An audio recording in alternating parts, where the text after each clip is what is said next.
Welcome back, superstars. I'm here, Michelle Villalobos, with Phil M. Jones, and I am so excited to share him with you. I feel like this is going to be one of the most powerful sets of interviews I've ever done, and not to mention here on YouTube. And I've interviewed a lot of people on my podcast and all over the place.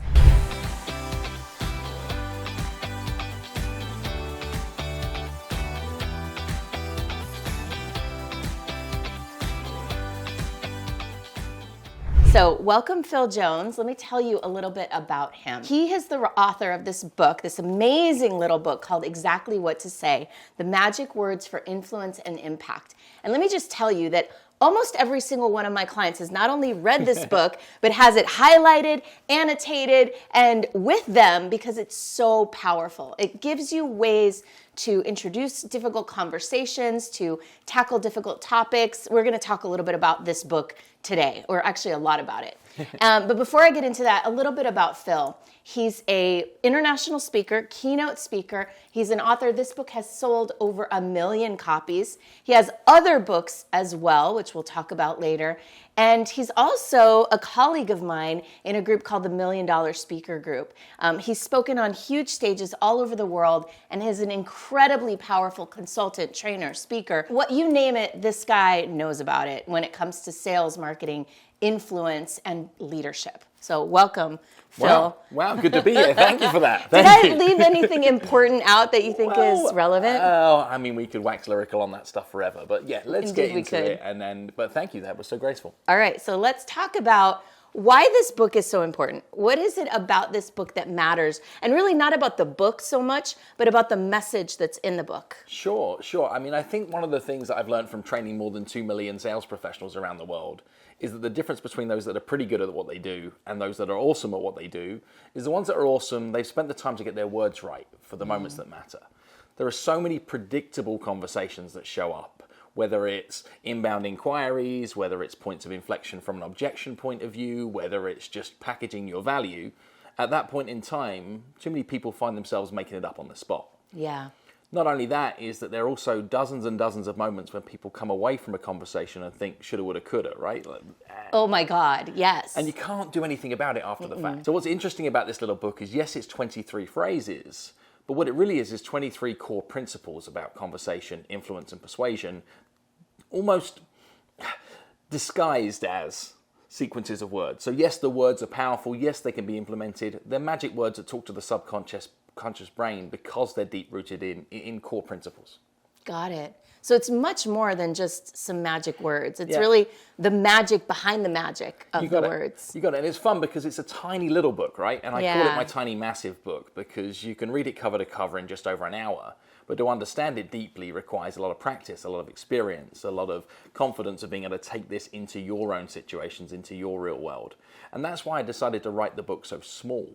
Is to actually take out all the fluff, to try and say that this is the concise, condensed version of content, to give the reader the ability to say, I'm going to go use this. I'm going to use it, try it. I'm going to go back and read again.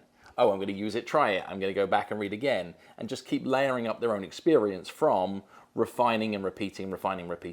Beautiful. Well, and it's the holy grail of any author, which we'll talk about later. His tips for being an author is to have a book where people need to keep reading it again and again, and maybe buying it and giving it to friends and team members and employees and such, right? And it was never started as a book, right? This was a body of work that came from my sales training work. It came from me doing training work with people who needed to get sales results but didn't see themselves as salespeople. It started as a 2-page tip sheet. It then became a 30-minute speech. It then became a 17 tips within an ebook download. It then became a PDF and a pamphlet. And it's just grown and morphed into different things. But really, it's a tool. Okay. It's a tool to be able to help people. And I think too many people with a book is like, how can I cram as much as what I know about me and my story, etc., between some covers, as opposed to put the reader at the other side of this and say, how's this going to help them achieve blank? And based on the feedback that we get on the book, I think that's really what allows it to keep going and going and going, is that it's helpful. It's got legs. So let's talk about it. What are some of the core principles inside of the book? Before we dive into specific magic words and phrases, what is the underlying philosophy, or some of the underlying philosophies here? Well, I guess the first one is to remember that the worst time to think about the thing you're going to say is in the moment when you're saying it, right? I got it. Right? Right? Yes. So that one's a big one. But more importantly than that is to understand that the power of anybody in any conversation is the ability to ask questions. So if the book was to be retitled to be more precise about what it delivers, it should be called Exactly What to Ask or Exactly How to Ask.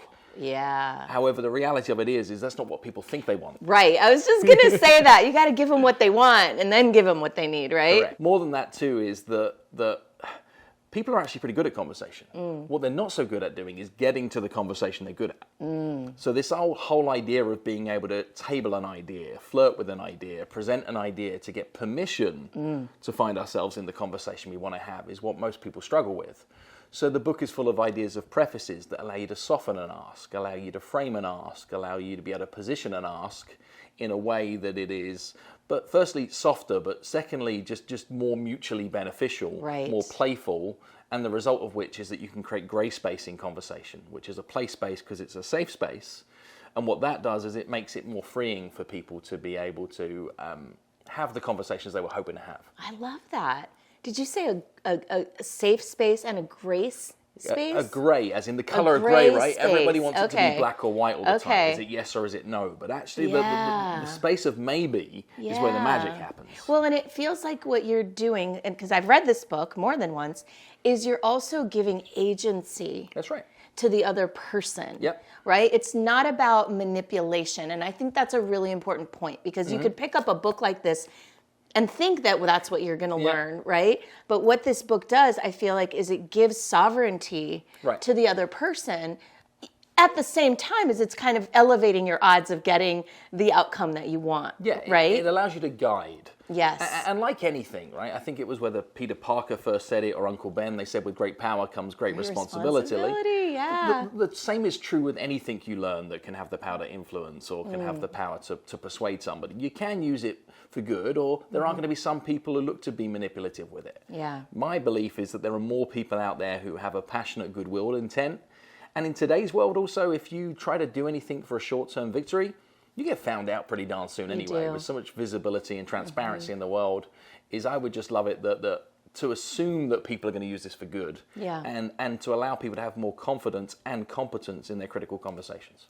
Yes, and the last thing I'll add to that is I believe that the way you've done this, it actually helps elevate people into more good. Yes. It actually, it may be a way of learning how to influence, and the way you've positioned it is to be a better person as you're having these conversations. Well, if you think that people are scared of salespeople for being pushy, this is a book that allows you to be more pulley. Yeah, I like pulley. You know I like pulley. I talk about that a lot. I want to invite you all to make sure to watch all of the videos in this series. They're so good. We have so many things we're going to talk about. We're going to talk about how to ask for what you want. We're going to talk about conflict resolution. We're going to talk about overcoming indecision and lack of certainty, how to have more confidence in what you're saying. We're going to talk about how to change people's perspective. We're going to talk about how to create a best-selling book that sells millions of copies. There's so much in this series. I want to invite you to subscribe to this playlist so that you can see the whole thing and watch all of the videos in this series, okay?